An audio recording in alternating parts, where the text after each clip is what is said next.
Knives! This is the story of Jim Bowie, of the Bowie knife. Part 2, Behind the Bastards, is Robert Evans, the podcast of bad people. Talk about him. Co-host, Billy Wayne Davis! Hey, everybody. Billy, I have learned that you don't actually need to order words in any meaningful way. If you just make sure all of the important words are kind of jumbled up into a salad, people tend to get what you're saying. Are you saying with the right emotion? You're damn right. Yep. So, why even have grammar? That's the question, and the answer is there's no reason to have grammar. Yes, there is. And it's cowardly. I love grammar. This is upsetting me. So there are reasons. No. Robert, yes, please. Probably. So in our last episode, we talked about the famous sandbar fight, which is really just a giant shit show, and probably would have been pretty funny to watch. It was hilarious to listen about. Yeah, up until that guy got his guts spilled all over the sandbar, it was pretty funny. I still thought that part. I mean, you know where you're getting into. You know, in some fairness, Jim Bowie is a monster because of the slave stuff. In that fight, he did say, "Don't shoot at me, you rascal." Like, he gave him proper warning, and that guy kept shooting at him. Yeah, he did. He did. And that is the general rule. If somebody has a giant knife and you're going to shoot at them, you best deal with them real fast with your gun, because if you don't, they've got a real big knife and they'll be angry at you. My middle school basketball coach told me he carried a 12 gauge in Vietnam because an M16 just pissed him off. And I was like, okay, well, we're at basketball practice, but that's good to know. Yeah, that's really not helpful in any part of my life right now, but thank you for scaring a child. Yeah, and that information has always stuck with me. Yeah, I mean, in the days before body armor was common, in particular, stopping power was really... anyway, that's just neither here nor there. He's not wrong. He's not wrong. If you want to stop a man, it doesn't get much better than a 12-gauge shotgun. Unless you have a gigantic knife like Jim Bowie. He may have had that too. He probably did. Now, when we left our friend Jim, he had just disemboweled a man during an argument and been shot several times. He's and because not the my United friend. States... He's my friend. He's not my friend. No, he's not. Because the United States has not changed at all since those days, this made him suddenly gigantically famous, and he became a living legend of the Wild West, like Wyatt Earp or Davy Crockett, or, I have to assume, based on his name, Grizzly Adams. And I refuse to look up who Grizzly Adams was, so don't tell me if I'm wrong. He took pictures, I think. I think he fought grizzly bears with his bare hands because he had to defend orphanages. That's my headcanon for Grizzly Adams. His brother was good at taking pictures. Mm-hmm. Probably. Ansel. Yep, Ansel and Grizzly. So, once he'd healed from the sandbar fight, Jim Bowie re-entered polite society as a celebrity. The eyes of the nation followed him as he traveled through the Old West and got into even more fights. Now, most of the fighting credited to Jim Bowie never happened, and it's very possible that he never killed another person with his knife again. But there are, of course, numerous stories you can find about him getting into fights and killing 2 or 3 armed men with his gigantic knife, and almost all of these are tall tales, you know? Yeah. Yeah, once you're famous for stabbing a guy to death, there's going to be a lot of other stories of you stabbing guys to death, even if you never stab another guy to death. That's just America. It's Keith Richards. Yeah, he doesn't do as many drugs as you'd think, but he got the reputation, and it's just stuck with him. Well, that's what in his book he said, I just never corrected anyone. No, and why would you? Exactly. Yeah. It's all about personal branding, and Bowie knows how to brand himself well. So, he didn't probably. It's probable that he never killed another human being with his knife, but he continued to kill a shitload of people. Don't worry about that, Billy. He kept killing people. That did not stop. His brother John later wrote that after recovering from the sandbar fight, quote, Jim felt as though he had not been well used or properly treated by some of his political friends. And this, John Bowie says, is why Jim went to Texas. Now, in writing this, he left out about a year or so worth of crimes that he and Jim both committed. So, like, the kind of frontier story that his brother tells is that, like, Jim got betrayed by some of his political friends, and so he went to Texas, and he leaves out, like, what actually happened. And what actually happened is that for the next year or so after the sandbar fight, he got back into conning people over land. So basically, he would travel all across the frontier, buy up tracts of land or purchase options to buy up tracts of land, and then he would sell that land to the highest bidder, hopefully for a profit. Now, this is called land speculation, and it's not illegal, but it was kind of slower than Jim Bowie was comfortable with. So he started forging options and land deeds and selling those too. Now, this is outright theft because he was just lying about land that he had no claim to, selling it to people and pocketing the money. But the internet didn't exist back then, and people usually weren't fast enough to catch him. Now, Jim went towards quite a lot of effort to effect these forgeries, even hiring actors to pretend to be landowners so he could then convince buyers that he was this person's representative so he could sell them land that he had no right to. So these were pretty elaborate cons. Wow. Yeah. Well, he had to have gotten caught. He constantly. He wasn't good at hiding it. People were just dumber back then and there was no internet. Yeah, now, he's like, I'm going to need an accomplice. Yeah, that's exactly it. Yeah. And he did need an accomplice, and his accomplices were usually Congress. Yeah. So he had friends in Congress who would help him basically by like pushing the local banks and stuff to recognize these deeds and stuff that he was bringing forward. And eventually he decided the best way for him to continue his scams and make a bunch of money was to run for a local congressional seat in Louisiana to basically get in power himself. And he worked out a deal with one of his friends who was already in Congress to basically take up that guy's seat once his term ended and run in the next election. But then his friend decided to run for re-election again, and Bowie got angry at him. And this is what his brother referred to as him not being properly treated by political friends. So the congressional election that year actually went against his buddy and probably would have gone against Bowie, and he was left without any allies in Congress and without any way of easily continuing to swindle rubes into buying land he didn't already own. Over the course of 1828, all of Jim's many schemes collapsed, one after the other, leaving him at risk of becoming destitute, or at least if he'd actually bothered to pay any of the debts he'd accrued. The book 3 Roads to the Alamo gives a good summary of the actual scale of the con Bowie was trying to work, and it's enormous. Quote, he had made a stunningly bold play at exploitation, in all laying fraudulent claim to 80,000 acres in Arkansas and between 73,000 and 80,000 more in Louisiana. God.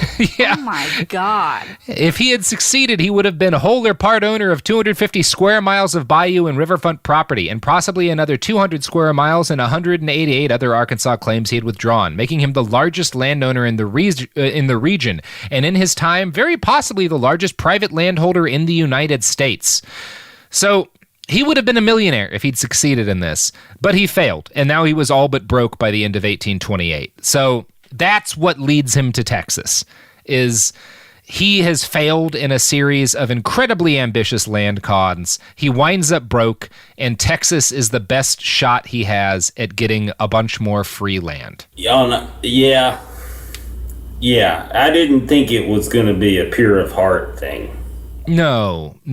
So, and this is another part that's interesting to me. Mexico's government in my Texas history classes was always portrayed as cruel and oppressive at worst and kind of like absentee at best.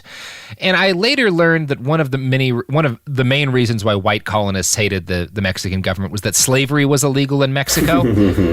This was a part of it, but also the Mexican government didn't really stop a lot of these white people from bringing in their slaves. They wanted Americans to move in because they had a lot of empty land and they needed people to kind of like hold it down and cultivate it and provide a tax base and stuff. So a lot of them looked the other way at forced human bondage. But it was still more difficult to keep slaves there. But this was kind of overwhelmed by the fact that Mexico wanted settlers badly enough that they were willing to give huge amounts of land to anyone who was willing to pretend to be Catholic and agree to obey Mexican law. So for that small price, if you became a non-citizen settler in Texas, you got 177 acres to farm on and a whole league, 4,428 acres to graze your cattle on. Even more land, up to 11 leagues, could be purchased for a dirt cheap price if the buyer was willing to become a Mexican citizen. So Jim Bowie read all this. I would do that now. I would no, I wouldn't do that for Texas land. I mean, no, I know Texas too well. Yeah, exactly. Yeah. No, I'm talking about Mexico land. Yeah, I do that for part of Mexico for sure. Yeah. No, fuck no, I do not want to go live in Texas. No. No. So Bowie packed up his unreasonably large knife and he rolled to Mexico. His brother John unceremoniously noted that he, quote, disposed of his lands and Negroes before he set out, because buying and selling people was, again, nothing at all to the men of the Bowie family.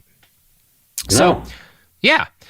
Jim was 32 years old when he finally made it to Mexico, and the most entertaining description I've heard of him in this period of time comes from historian J. Frank Dobie. Quote, he found that reputation of his knife had preceded him. He stood 6 feet tall and was all muscle. He was pleasing in look, speech, and manner to both men and women, though it is said that he seldom smiled. Letters and other writing by him and Resin P. Bowie are in clear, sinewy English. After he had been in Texas a while, he spoke Spanish as well as French. He was not a ruffian, although he could be rough. He comprehended the cutthroats and gamblers of Natchez while he dined in patrician houses on the hill or sang in the theater. He was at home with bellowing alligators in the marshes, with mustangs and mustangers on the prairies, and with lawyers who would circumvent God.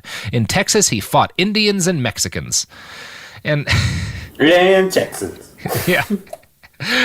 This is Dobie's article where he writes that is from 1957, and you can tell that the attitudes on colonialism were a lot different by the fact that he just dropped, and he fought Indians and Mexicans. Yeah.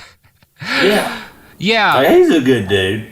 This is not inaccurate, but it does leave out kind of the brutality of what exactly Jim Bowie got up to.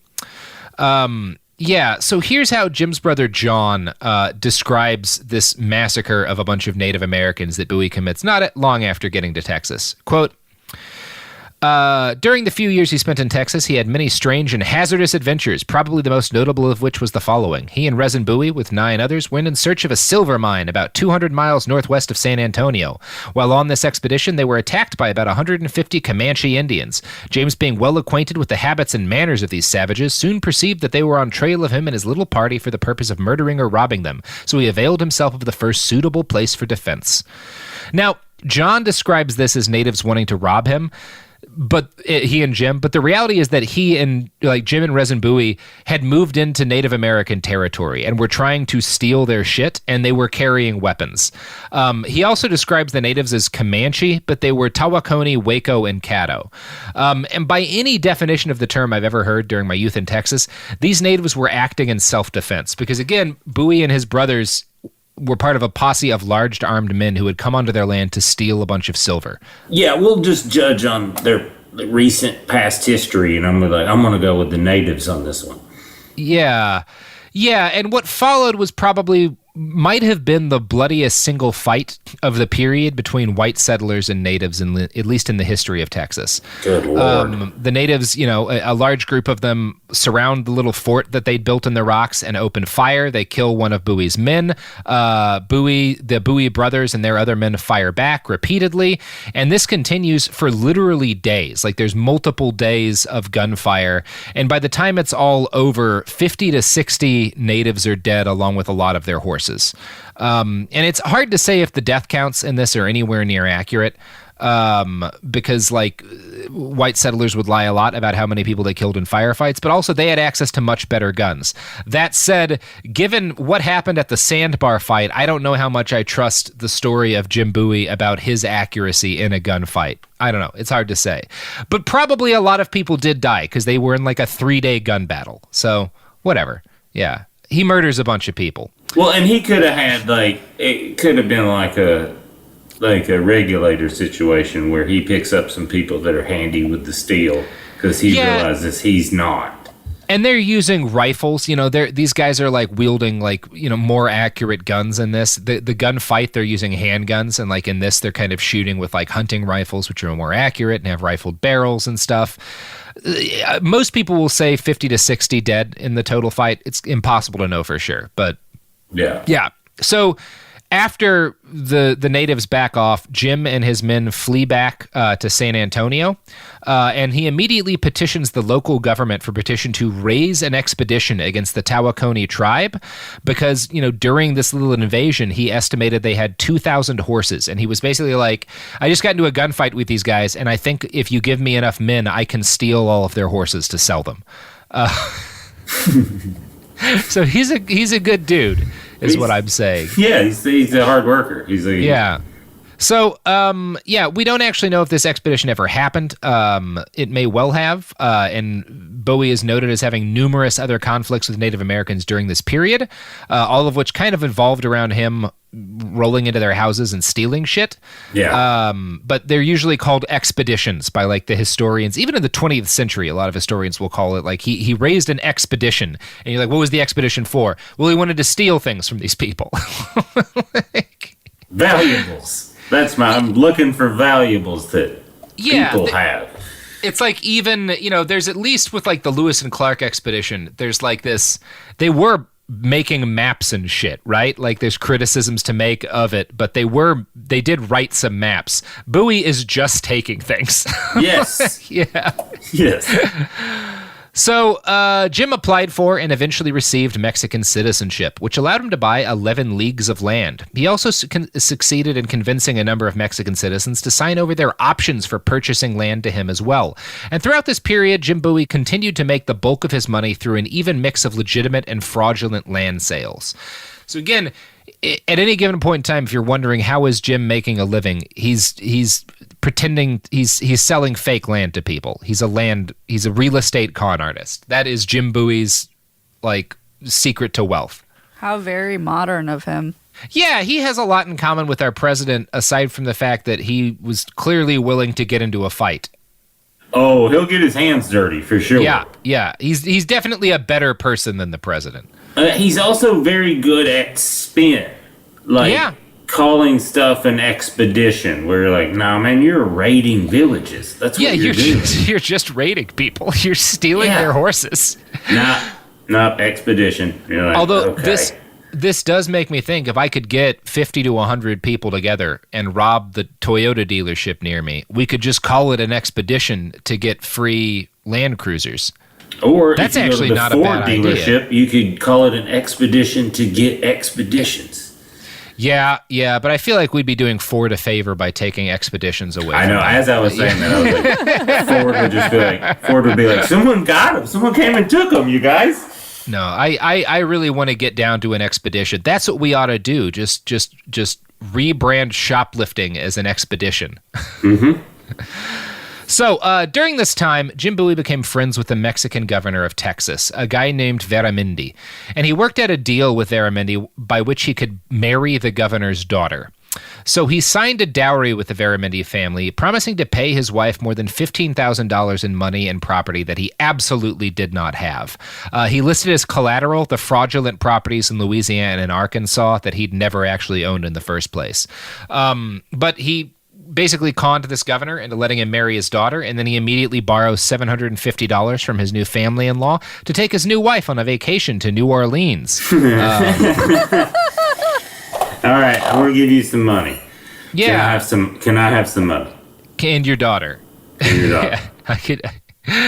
So Jim and his new wife were married on April 25th, 1831. She was 19 years old, and he was 35 years old, although he listed his age as 30 on the marriage certificate. Ew. Weird. Very weird. Just a little vain. He's just a little vain. Why would you lie about your age when it's technically legal? I mean, that makes me think if he's lying about his age, maybe her age was not actually 19. I don't know. Fucking age, her age wasn't accurate. I don't know. This is a different time. It's entirely possible he actually thought he was 30. Again, that's true. Not a lot of official government's documents about when you came into the world at this point. And he's taken several guns to the head at this point, too. Yes, he's been hit in the head a number of times. And remember, his mom only taught him the alphabet. So numbers, probably not Jim Bowie's strong suit. No. So, yeah, and a big part of why he got married seemed to be that getting hitched to a Mexican, or getting hitched to anyone at all, entitled him to another 4,000 acres from the government. And since his wife was a rich girl, he was also entitled now to live at the Veramendi house, which was basically a palace, because he's the governor of Texas. Now, the sources I've read all tend to agree that he was legitimately in love with his wife, and that the Veramendi family treated him as a son. I have found no evidence to discount this, so I kind of have to assume that this was in fact the case, even though given all of the scams he got up to and the fact that he lied about the money he had to get a dowry, I'm very hesitant to give Bowie credit for anything, but I don't know. I have no evidence that he didn't truly care for this woman or for his adopted family. So I got to say that. And there's definitely evidence that the Veramendi family really cared about Jim. He was, quote, furnished with money and supplies without limit, and was basically got to live as a rich boy for a while. Since he no longer needed to work, he gave up his land conning and spent several blissful years living in a palace and occasionally going out on expeditions to steal gold and silver from native people, mainly just for fun. I was going to say, that's just like, it sounds like he just likes to go. Yeah, these are like some steam. L. Ron Hubbard style gold hunting expeditions, but with a higher body count. Well, so that we know of. That we know of. He was on one of these trips getting into gunfights with Native Americans when his wife, their 2 children, and his father and mother-in-law all died horrifically during a cholera outbreak. So he's just like out camping, and his whole family is wiped out by cholera in the space of a few days, which fucks him up, right? That's hard to deal with. Your whole family dying at the same time. Yeah. I feel like most people would have a little bit of trouble with that. And a lot of sources will claim that this is when Jim began to drink heavily. You know, he'd always had a tendency to party a little hard sometimes, but kind of after this point, you see him increasingly sort of sinking into straight up alcoholism. Probably changed the way he drank. Yeah. Yeah, that seems fair to say.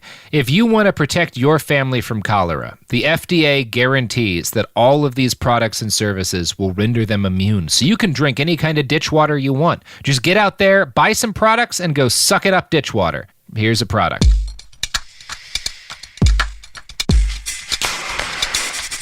We're back. I hope you're all enjoying all this ditch water. It's good stuff. Keep buying the products. I don't know. Sometimes this is where we go. This is the joke that I made, and now we're returned, and it's time to talk about Jim Bowie some more. I'm so sorry.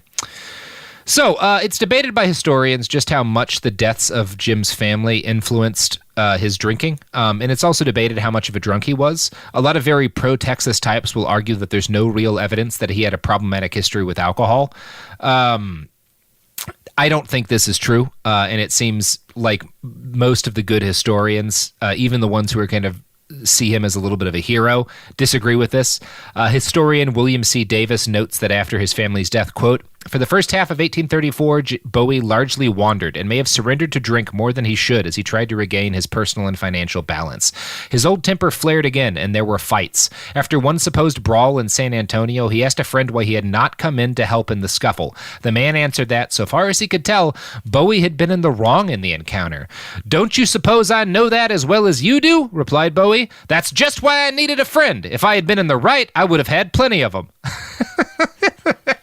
He's not wrong. No, he's not. I love that, though. He's not right either. That is some good frontier logic. Yeah. So he spent most of the next year engaged in a series of land speculation schemes because, again, like, he's a rich boy for a while, but when his rich family dies, he doesn't inherit their money, right? Because he's like the son-in-law. So now he's back on his own again. And unfortunately for him, the Mexican government had grown increasingly concerned about the fact that it had been giving away huge chunks of Texas to Americans. These men often flouted the laws of Mexico by, for example, bringing in slaves. And in general, it became very clear that they had no real interest in being part of Mexico. So Mexico began to crack down and restrict the kind of speculation and sale of land that Bowie engaged in. Now, luckily for Jim, right at about this period of time, a fellow named Santa Anna succeeded in becoming the dictator of Mexico in all but name. And like any good authoritarian, he set right to work clamping down on opposition to his regime, largely by shutting down local militias and ordering them to send him their guns. Zacatecas, which was one of the states in Mexico, rebelled, and it was brutally crushed. The whole situation resulted in a huge amount of unrest in other Mexican states, and we're not going to be able to detail all of it here. The short of it is that the capital of the Mexican state that Texas was in, a city called Monclova, decided that they needed to raise money to get a militia in their own defense from Santa Anna, and they did this by opening up a huge amount of land for purchase. Since Bowie had been the governor's son-in-law, he was given the job of disbursing and selling all of this land. And since he was corrupt as all hell, he basically took a bunch of bribes for this. And he also got a huge chunk of that land himself. And by the time all of the chips had landed and all the land was sold, he owned more than 1 million acres. Now, this is a lot of land. That's so much. Even in Texas, that's a lot. Yeah. And basically, once Santa Anna heard that, like, the capital of one of his own states had given away this much land to a bunch of white people to raise a militia to defend themselves from him, he was like, fuck this shit. And he declared the whole sale null and void, which effectively wiped out Jim's entire fortune. So Santa Anna sent an army up to Montclova to crack down on all of this blatantly criminal land speculation. And Jim Bowie and his friends showed up to protest, and they were immediately arrested and jailed, but they succeeded in escaping and fleeing back to Texas. Bowie made his way to Nacogdoches and became one of the loudest voices in the War Party, the men who increasingly advocated the taking up of arms against Santa Anna's government. Well, I mean, that the War Party's pretty clear. Yeah, where you stand. Yeah. I think we should have one of those now where we know what you guys want. They're not framing themselves as Texas independence advocates at this point. They're framing themselves as against Santa Anna's dictatorship. They're saying they want to return to the original Mexican Constitution before Santa Anna took power. That's kind of where they are right now. And a lot of people, because there's a lot of Mexicans and white people who are kind of all on the same side of this, and it's because a lot of those Mexicans don't like Santa Anna. Yeah. And then there's folks like Bowie who kind of, he doesn't really care politically about what's happened. He cares that Santa Anna screwed him out of his chance at becoming a millionaire. Yeah. On July 13th, 1835, 100 citizens of Nacogdoches declared themselves a militia, and they vote Jim Bowie to be their colonel. Now, his first act as colonel is to rob a Mexican government storehouse of muskets, and the government considered this to be him inciting violence, which is a pretty fair way to describe. I think that's a good way to call it. Yeah, it's very different from me stealing, for example, Toyota Land Cruisers. That's an expedition. Yes. That's not inciting violence. Yes. So Bowie had to flee to the United States to raise money and men to continue to make this revolution possible. And he returned to Texas just in time for the first shots of the Texas Revolution to be fired on October 2nd, 1835. Now, there were a lot of other guys involved that I'm not going to, for one thing, the Texas Revolutionary history isn't my favorite kind of history, so I'm not going to go into wild detail about this. But yeah, there's a bunch of people, and at the beginning, they just kind of want to go back to the way things were before Santa Anna, and it gradually evolves into an independence movement for Texas to become an independent nation, right? But it doesn't really start that way. And it's a very democratic sort of movement that pops up. So these guys are all voting. It's all guys. Women can't vote, obviously. Neither can enslaved people. But the white men all vote for their leaders. And a guy named Stephen F. Austin is elected the commander of Texas's new army. So by the time Bowie got back into Texas from his little sojourn in the United States, that army was about 500 men in size. It continued to grow over the course of days, and Bowie was named a colonel once again and given command of a column of about 90 men. And he was a pretty good military leader, which you might guess from the fact that he was just generally good at shooting people. Well, killing people. Well, that's what I was going to say. He knew how to kill animals and people, and a lot of killing animals is the same. It's the fucking same. When I started reading a lot of military strategy, I was like, this is hunting. This is what this is. Yeah, and especially these are not gigantic Napoleonic battles. Again, the army's 500 dudes. These are often confrontations between a few dozen people in the middle of nowhere, Texas, who shoot at each other and 20 people die and one side backs off first and it's a great victory. You know? Yes. Yeah, and Bowie was a pretty good military commander. Several weeks later, he led his men into battle against a Mexican army force at a place called Concepcion, and the force that he winds up fighting is double the size of his own army, but he and his men win, and this is the first great rebel victory of the war. Now, unfortunately, Stephen F. Austin was not a very good commander, and the Army of Texas was not a particularly orderly army, and a series of organizational and leadership failures stopped them from taking advantage of Bowie's victory. And soon enough, they wound up in a kind of clusterfuck situation. So what's important to understand is that men kept deserting and kept stepping down, and eventually the army found itself having to hold another election to determine its commander. There are so many fucking votes with the Texas Revolutionary Army over like who should be in charge. Like they hold them all of the goddamn time. Every time something goes wrong, they're like, all right, who do we want to be in charge now? Well, I think they begot the Libertarian Party.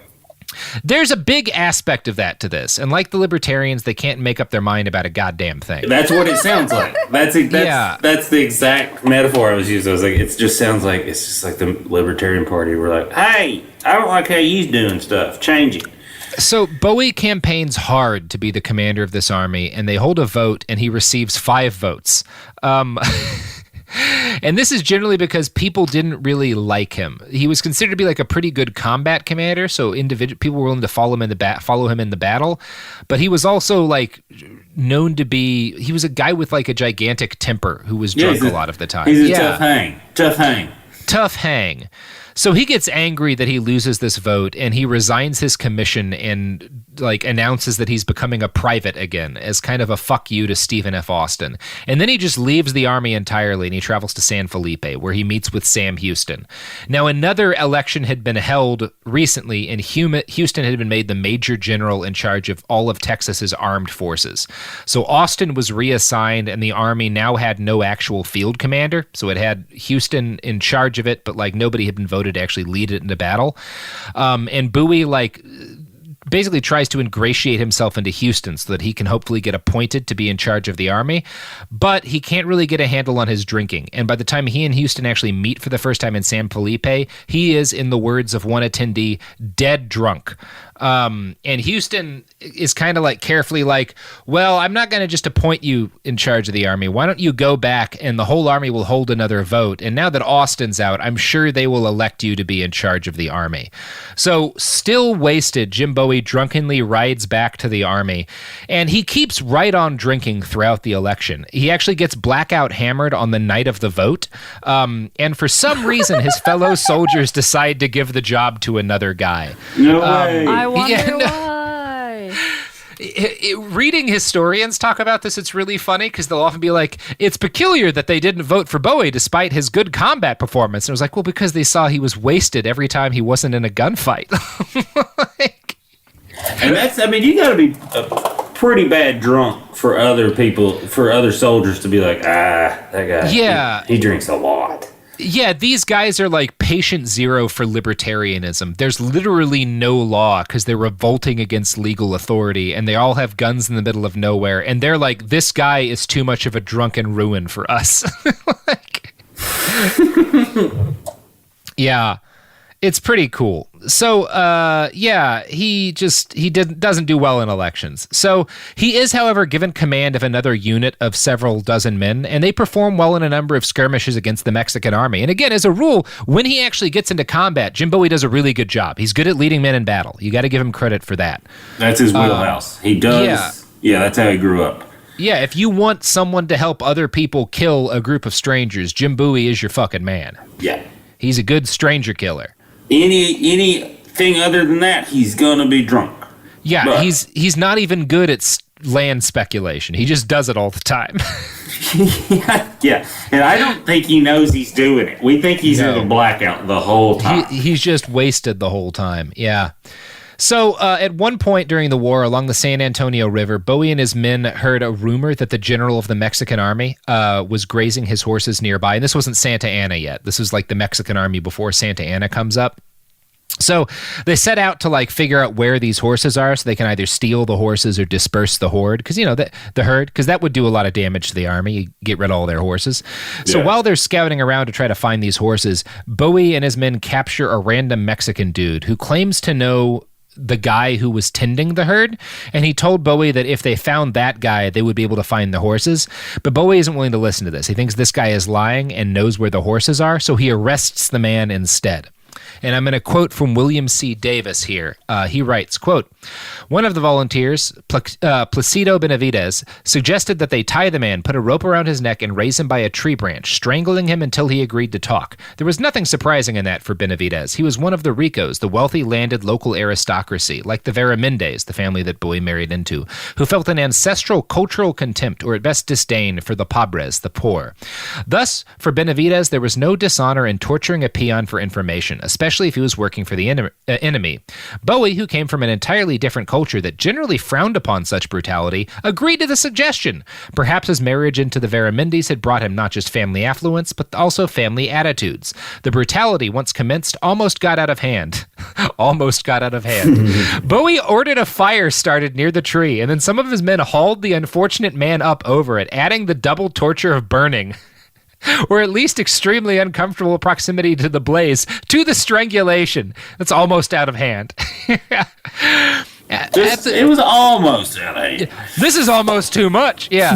At the same time, 8 of his company stood with cocked rifles beside the fire, pointing them at the poor man. When the victim stopped kicking and appeared near unconsciousness, they let him down and threatened to shoot him. He refused to talk, and the whole business was repeated twice more, even though one of Bowie's men rebelled at the cruelty and refused to participate further.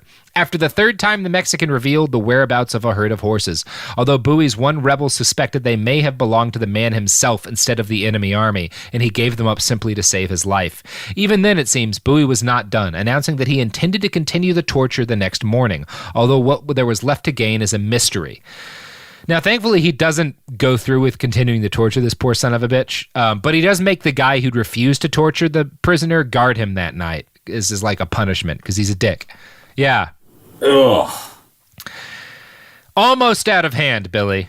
Almost out of hand. Do you think like some of his friends like the next day were like, "See, dude, this is what we're talking about. This is why we can't elect you in charge, because you do stuff like this. You keep doing this shit, Jim. Nobody wants this guy in charge.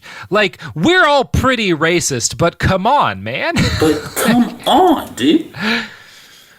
So, the Texas Revolution had, as I said, started out against a revolution against Santa Anna, and a number of the early revolutionaries were in fact loyal to the Mexican Constitution. Bowie himself professed a loyalty to it initially, but as the fighting went on, the cause of total independence took off, primarily among the white residents of the area, and Bowie got on board with this train. William C. Davis clearly believes that he did so out of a mix of patriotism and a healthy desire to get back all the land he'd stolen and then had stolen back from him. I personally see Jim and his participation is an even mix of land grab and an addiction to violence, but whatever. Honest men can disagree. In any case, Bowie's path through the war eventually led him to the Alamo in modern-day San Antonio. Now, the town around it was then called Behar, and the fort of the Alamo contained a large number of field guns, which was actually the vast bulk of the artillery available to the Texan rebels. As Santa Anna marched forth, because the army he had first sent in, they do eventually beat that army, so Santa Anna has to march up with a larger Mexican army, thousands and thousands of soldiers. And at first they think he's just going to send a few men to attack the Alamo, and they have plenty of guns to hold it, but then he sends like the bulk of his army there. And they don't abandon it because all of the guns it has means that it's kind of critical to the war effort. And to make a long and pretty boring story short, eventually Santa Anna's whole big-ass army winds up marching on the Alamo, and the 2 men in charge of its defense were a guy named Colonel William Travis and Jim Bowie. And by the way, Austin is in Travis County. Like, I was going to say, I know how all that comes together. Yeah. Yeah. So the joke I usually do when I'm in Austin is like, it's just 2 of the whitest names you've ever heard of. Just like, it's just somebody from Round Rock yelling at their kids, "Austin, Travis, get in here. Get in Austin, here. Austin, Travis, Jim Bowie, you get in here now. Get in here." Yeah.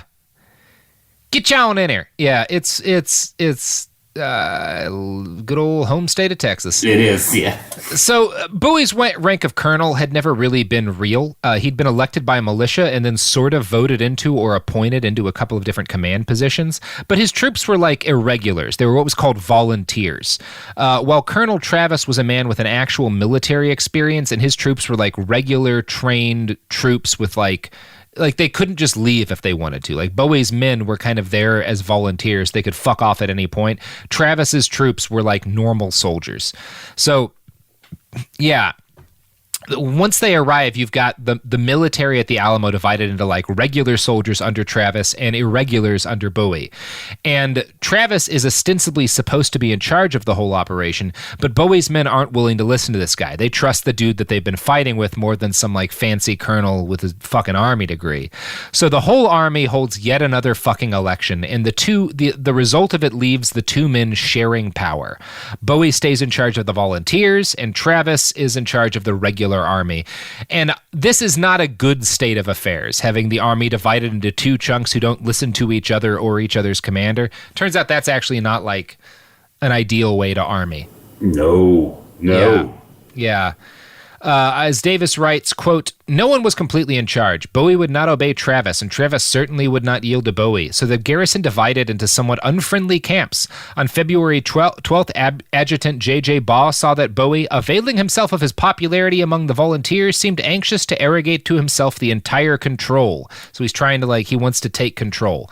But the next day, the situation became intolerable, precipitated mainly by Bowie unfortunately choosing his election as an event worth celebrating with a 2-day drunk. So they have this vote that splits them in two, and Bowie just spent the next couple of days wrecked out of his fucking head. Robert, do you know what else celebrates a 2-day drunk? Me? Yeah. Who else? Yeah, Quip, the toothbrush people. Probably. For sure they do. Sure. That's why I like them so much. And also the other products and services that support this podcast. All big fans of being drunk for 2 straight days. Yeah.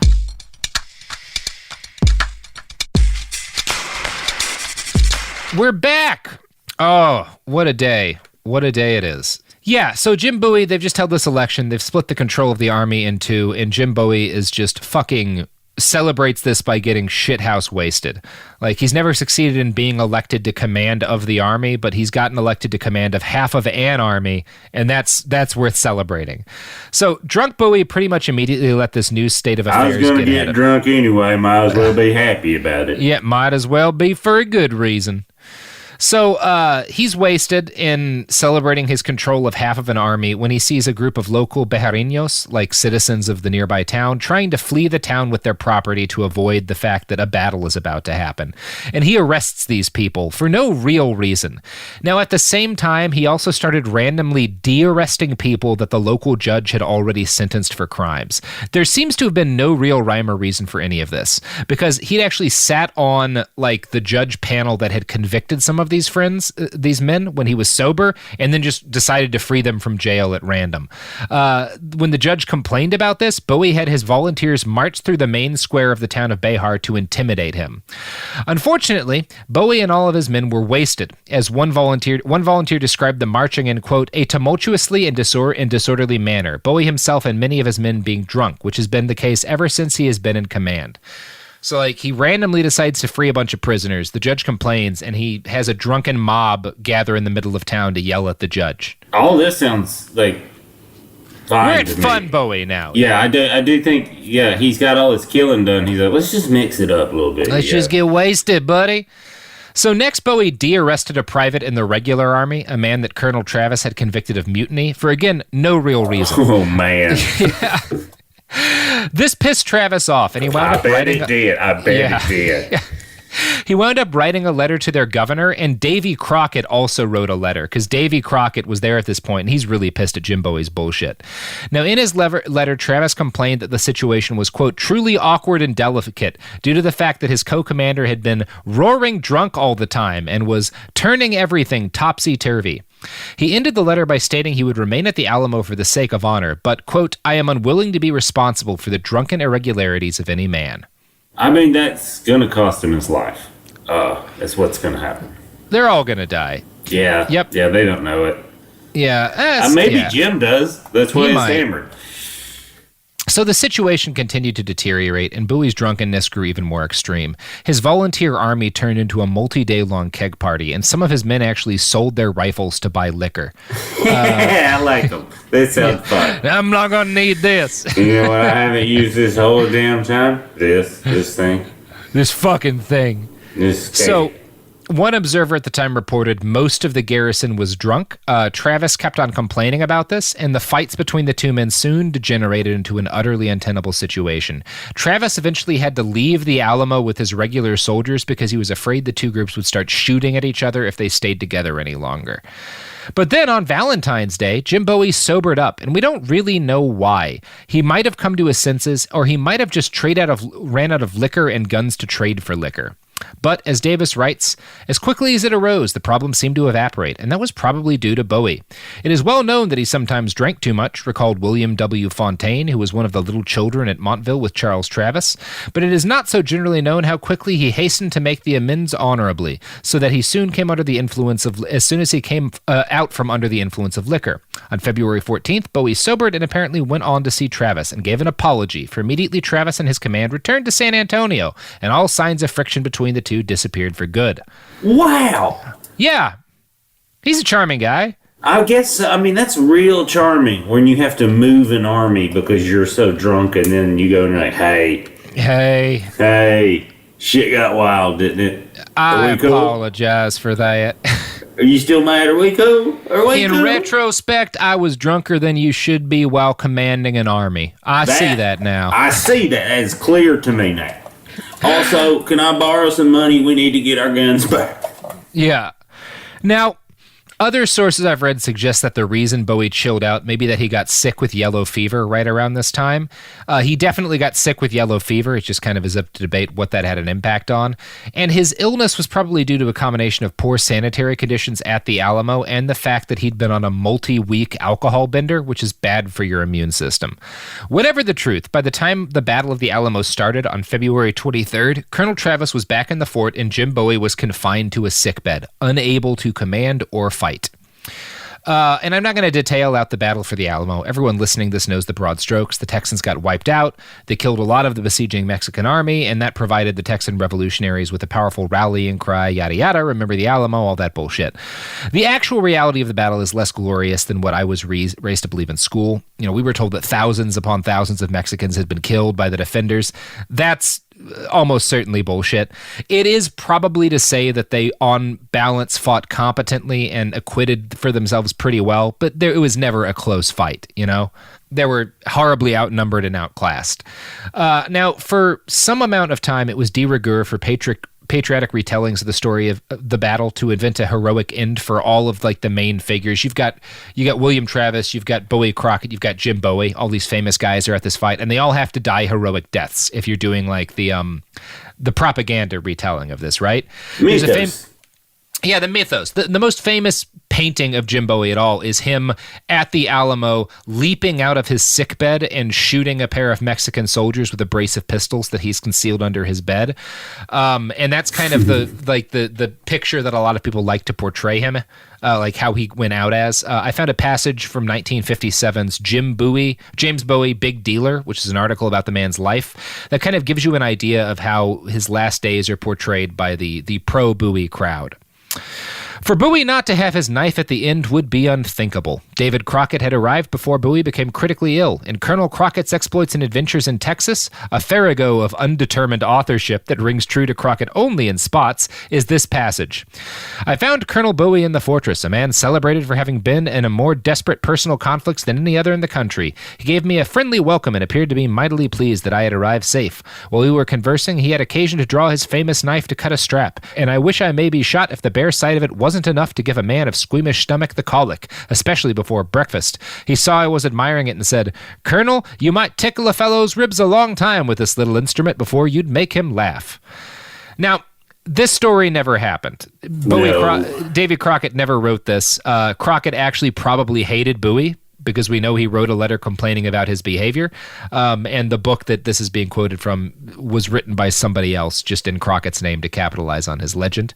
And there is no evidence whatsoever that his famous knife was ever used, even as like a camp tool in the battle, especially since Bowie was too sick to get out of bed. And the task of trying to unravel exactly how Bowie died is difficult, both because of the hero worship around him and because of the network of grifters that arose around the Battle of Alamo.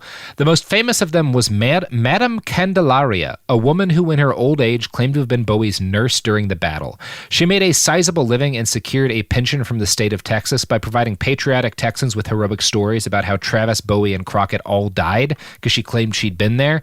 There's no evidence that this is true, and her stories about what happened at the Alamo changed repeatedly over the years of her life. I found a good article, though, in True West magazine that's, attempted to collate all the different rumors of Bowie's end.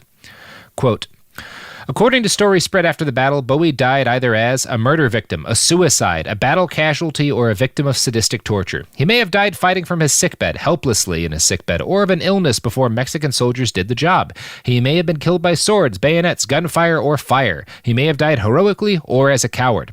One of the first reports to Sam Houston after the battle reported that Bowie was killed while lying sick in bed. Houston and others passed on this information, interpreting it to mean he had been murdered while sick in bed. However, Houston changed the story 2 days later, writing, our friend Bowie, it as now was understood, unable to get out of bed, shot himself as the soldiers approached it. An unidentified Mexican soldier expressed a different opinion in the April 15, 1836 edition of El Mosquito Mexicano. He stated, the perverse and braggart Santiago Bowie died like a woman, almost hidden under a mattress. Alamo survivor Susanna Dickinson Hanig weighed in on the subject 38 years later. She stated that Bowie was sick in bed, and when Mexican soldiers entered his room, he killed 2 of them with his pistols before they pierced him with their sabers. Nothing in Hanig's statement indicates she actually witnessed this. Perhaps the most horrifying tale of Bowie's death came in 1882, when William P. Zuber, who popularized the Alamo's famous Line in the Sand story, told the tale of a young Mexican fifer, Apolinario Saldinaga. Poland, Zuber claims, witnessed Bowie brought out alive on a cot and placed before a Mexican captain. Bowie delivered a short patriotic speech to the captain, who became so outraged that he ordered his soldiers to cut Bowie's tongue out and hurl the still-living man onto the Texan dead's burning funeral pyre. So these are the different stories. We will never know which of these is true. We do know pretty well that he had yellow fever. So one thing we can all safely assume is that however James Bowie went out, he died with the symptoms of advanced yellow fever, which are uncontrollable diarrhea and vomiting. So that's the story. Wow. Wow. A fitting end to a frontier hero. I'm not super shocked because I assume everyone starting about 150 years ago back just had constant diarrhea. So yeah, he was sick and yeah. But Probably, it sounds consistent that he was in bed. Like both sides. He was definitely in bed. Seem to say he was in bed. Some say like, he was being real pussy about it, and others say like, no, he kind of fought, but he wasn't laying down. Yeah, it would have been hard for him to have done much fighting with the yellow fever. It's pretty crippling. So yeah, that's the story of old Jim Bowie. I'll be honest, I never thought if you have a weapon named after you, your life was probably rough. Yeah, not a lot of peaceful lives wind up with weapons named after them. He was just a great diplomat. No, he didn't like to argue. Yeah, we probably should have a weapon named after Henry Kissinger, but I don't think there's any weapon system that's killed as many people as Henry Kissinger, so yeah, I guess so. War crimes, isn't that what it is? Yeah, we could just name the concept of bombing people the Kissinger. Yeah. So that is the motherfucking story of James Bowie. How are you feeling about old Jimbo? There was more Louisiana than I had anticipated. A lot of that, which makes more sense about like who and how he gets that name. I mean, but I think my favorite part is just how everyone in his family capitalized on his fame. Yeah, they would continue doing that well after his death because it was easy and made him a lot of money. Such an American thing, too. Yeah. They're the first Duck Dynasty, is the Bowie family. Well, and I keep thinking of, I've been to Buffalo Bill's gravesite in several different locations. So I keep thinking of that kind of stuff too, where it's like, oh, it is. It's like Jesse James hid out in every you mean cave in you mean Missouri. Wild Bill Hickok? Yeah. Okay, Yeah. gotcha. Yeah. No, not Buffalo. Did I say the guy who like put the lotion Yeah, in the skin? with the Sorry. lotion. Yeah. Yeah, Wild Bill. Sorry, but yeah, I've been to several of his graves, which always makes me laugh. But Yep. that's like that kind of mythos that happens. Yeah, that's kind of what you get. So, this has been the episode. Billy, you got any pluggables you wanna throw down? Just find me on Twitter at Billy Wayne Davis or on Instagram at Billy Wayne Davis. And I have a podcast out called Grown Local that is about the people and the communities that make up where your cannabis comes from. And the first season is about Eugene, Oregon. Check out Billy Wayne's Cannabis Podcast. Pick up a Bowie knife. And follow us on BehindTheBastards.com and at BastardsPod on Twitter and Instagram. And check out my new podcast, The Women's War, which is about people who aren't piece of shits like Yay. James Bowie and are cool. Yeah. So that's the episode, motherfuckers. Wash your hands. Goodbye. Yeah.